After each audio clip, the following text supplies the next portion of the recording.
Sathyan Anthikad sir സംവിധാനം ചെയ്ത വളരെ മനോഹരമായൊരു ചിത്രമാണ് വീണ്ടും ചില വീട്ടുകാര്യങ്ങൾ. ഒരുപാട് ആർട്ടിസ്റ്റുകൾ മത്സരിച്ച് അഭിനയിച്ച ഒരു ഫാമിലി മൂവി. നായകൻ റോയ് വലിയ കഷ്ടപ്പാടുകളൊന്നും അറിയാതെ അത്യാവശ്യം സമ്പന്നതയിലും സുരക്ഷിതത്വത്തിലും സ്നേഹത്തിലും വളർന്നു വരുന്ന ആളാണ്. വീട്ടിലെ ഇളയ മകൻ എന്ന കാരണത്താൽ അയാളുടെ മൂത്ത സഹോദരന്മാരെക്കാൾ കരുതലും വാത്സല്യവും അയാൾക്ക് കിട്ടുന്നുണ്ട്. അപ്പൻ്റെ നാടകപ്രേമം റോയ്ക്കും കിട്ടിയിട്ടുണ്ട്.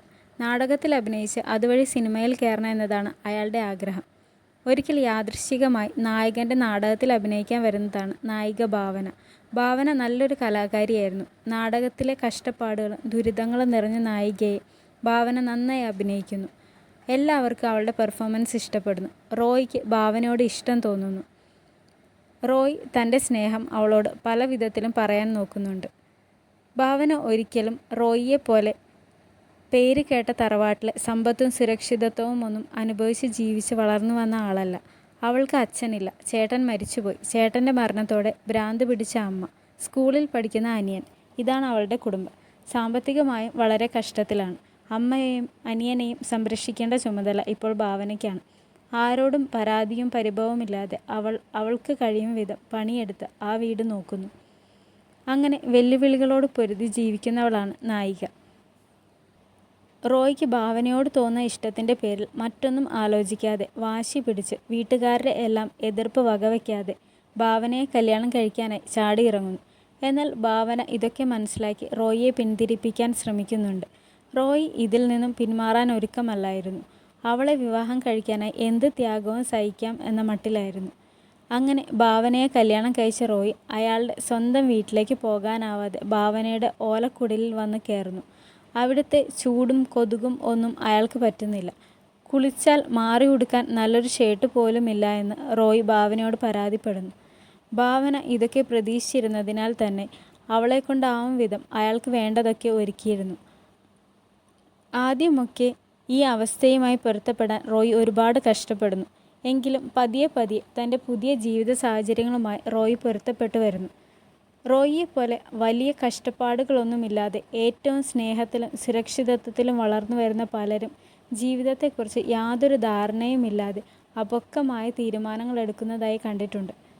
എന്നാൽ അവരിൽ പലരും റോയിയെപ്പോലെ ജീവിത സാഹചര്യങ്ങളോട് മല്ലിട്ട് രക്ഷപ്പെട്ടു വരുന്നുണ്ടോ എന്ന് സംശയമാണ്. എൻ്റെ ഒരു കൂട്ടുകാരി, ഞങ്ങൾ ഒരുമിച്ച് +2 പഠിച്ചതാണ്. ഞങ്ങൾ ബെസ്റ്റ് ഫ്രണ്ട്സ് ആയിരുന്നു. ഞങ്ങൾ രണ്ടുപേരും ഞങ്ങളുടെ ഫ്രണ്ട്ഷിപ്പ് വളരെയധികം ആസ്വദിച്ചിരുന്നു. എന്നാൽ +2 കഴിഞ്ഞപ്പോൾ ഞാൻ TTCയും അവൾ ഡിഗ്രിയും ചൂസ് ചെയ്തു. അങ്ങനെ വേറെ വേറെ സ്ഥലങ്ങളിൽ പോയി. ആദ്യമൊക്കെ വിളിക്കുമായിരുന്നു, പിന്നീട് വിളികൾ കുറഞ്ഞു വന്നു. അങ്ങനെ രണ്ടുപേരും അവരവരുടെ കാര്യങ്ങളിൽ ബിസിയായി.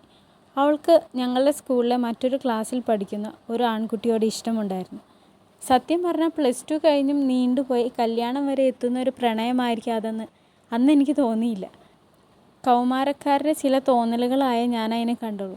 ഞാൻ TTC കഴിഞ്ഞു, ഡിഗ്രി കഴിഞ്ഞു, പിന്നെ ചില സ്കൂളുകളിലൊക്കെ വർക്ക് ചെയ്യാൻ തുടങ്ങി.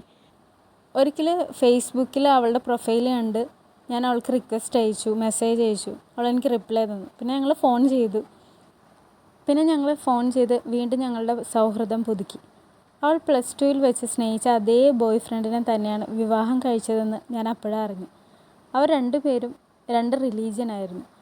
അവൾ വിവാഹത്തിന് മുമ്പ് മതം മാറി. അവളുടെ അമ്മയ്ക്കും അച്ഛനും അവൾ ഒറ്റ മകളായിരുന്നു.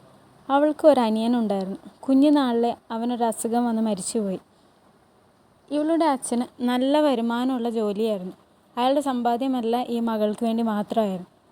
ഇവളെ നല്ല നിലയിൽ കെട്ടിച്ചു വിടാൻ അവരെ കൊണ്ട് സാധിക്കുമായിരുന്നു. ഈ ചെറുക്കൻ്റെ വീടും സാമ്പത്തിക സ്ഥിതിയുമെല്ലാം താരതമ്യേന മോശം എന്ന് പറയുന്നതിൽ തെറ്റില്ല. പോരാത്തതിന് അവരുടെ നാട്ടിൽ ചെക്കനെക്കുറിച്ചും ചെക്കൻ്റെ വീട്ടുകാരെക്കുറിച്ചും അത്ര നല്ല അഭിപ്രായവുമില്ല. അച്ഛനും അമ്മയും എന്തൊക്കെ പറഞ്ഞിട്ടും ഈ വിവാഹത്തിൽ നിന്ന് പിന്മാറാൻ എൻ്റെ ഫ്രണ്ട് ഒരുക്കമായിരുന്നില്ല. ഇവനെ തന്നെ വിവാഹം കഴിക്കൂ എന്നുള്ള വാശിയിലായിരുന്നു. വളരെ സങ്കടകരമായ ഒരു കാര്യം എന്തായിരുന്നു എന്ന് വെച്ചാൽ അവളുടെ അച്ഛനും അമ്മയും രണ്ടുപേരും ക്യാൻസർ രോഗികളായിരുന്നു. അതിനാൽ തന്നെ മകളെ സുരക്ഷിതമായൊരിടത്ത് ഏൽപ്പിക്കാൻ അവർ ഒരുപാട് ആഗ്രഹിച്ചിരുന്നു. എന്നാൽ ഒരുപക്ഷെ ജനിച്ചു വളർന്നു വന്ന കാലങ്ങളിലൊക്കെ വളരെ സ്നേഹത്തോടെയും സുരക്ഷിതത്തോടെയും മാത്രം വളർന്നു വന്ന ഒരു ചുറ്റുപാടായതുകൊണ്ടാവും അവൾക്ക് അവരുടെ ആശങ്കകളൊന്നും മനസ്സിലാവാഞ്ഞത് എന്ന് തോന്നുന്നു. കല്യാണം കഴിഞ്ഞ് അവൻ്റെ വീട്ടിൽ ചെന്ന മുതൽ പ്രശ്നങ്ങളായിരുന്നു. എന്നും കുടിച്ചും വലിച്ചും തലയ്ക്ക് വെളിവില്ലാതെ മാത്രമേ ആ ചെക്കൻ വീട്ടിൽ വരികയുള്ളൂ. ജോലിക്ക് പോയി വീട്ടിലെ ചിലവുകളൊന്നും നോക്കാനുള്ള ഒരു ഉത്തരവാദിത്വം ഇല്ല. സുഖമില്ലാതിരിക്കുന്ന ഇവളുടെ അച്ഛൻ്റെയും അമ്മയുടെയും അടുത്ത് വന്ന് പൈസ ചോദിച്ച് ബഹളം ഉണ്ടാക്കാനും തുടങ്ങി. ഒരു പക്ഷേ മാനസിക വിഷമം കൊണ്ടാവുമോ എന്നറിയില്ല. അവളുടെ അച്ഛൻ അവളുടെ കല്യാണം കഴിഞ്ഞ് 1 വർഷം പോലും ആവും മുമ്പേ മരിച്ചുപോയി. ഇവൾ ഗർഭിണിയായി ആദ്യത്തെ കുഞ്ഞിനെ പ്രസവിക്കുന്നതിന് മുന്നേ അമ്മയും മരിച്ചുപോയി. ആദ്യത്തെ കുട്ടിയുടെ പ്രസവം കഴിഞ്ഞ് അവൾ വീട്ടിലെത്തിയപ്പോൾ കണ്ടത് അവരുടെ റൂമിൽ നിന്ന് മറ്റൊരു പെണ്ണിറങ്ങി പോകുന്നതാണ്. ഇതും പറഞ്ഞ് അവൾ അവനോടും അവൻ്റെ അച്ഛനോടും അമ്മയോടും ഒക്കെ വഴക്കിട്ട് കരയുകയൊക്കെ ചെയ്തു. പിന്നീട് വേറെ വഴിയൊന്നും ഇല്ലാതെ അവനോടൊപ്പം തന്നെ ജീവിക്കുന്നു. 2 കുഞ്ഞു മക്കളുണ്ട്. ഓരോ ആവശ്യം വരുമ്പോൾ അവളുടെ ഓരോ സ്വർണം വിറ്റ് ജീവിക്കുന്നു.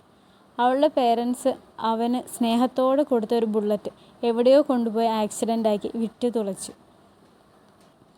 എന്തൊക്കെയാണെങ്കിലും ഇയാളെ വിട്ട് പോകാൻ കഴിയാത്ത അവസ്ഥ. കുഞ്ഞുങ്ങളെ ഇട്ടിട്ട് ഒരു ജോലിക്ക് പോലും പോകാൻ സാധിക്കില്ല.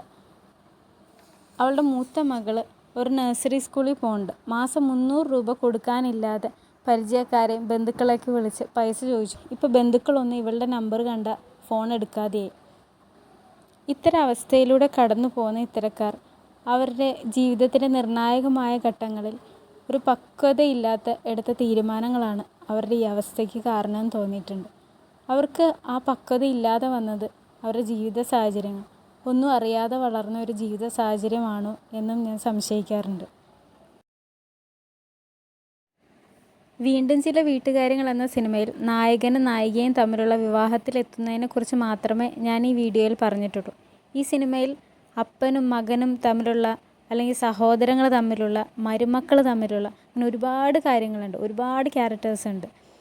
നെടുമുടി വേണു, തിലകൻ, സിദ്ദിഖ് തുടങ്ങിയ ആൾക്കാരൊക്കെ വളരെ വെറൈറ്റി ആയിട്ടുള്ള പെർഫോമൻസാണ് ഇതിൽ വെച്ചത്.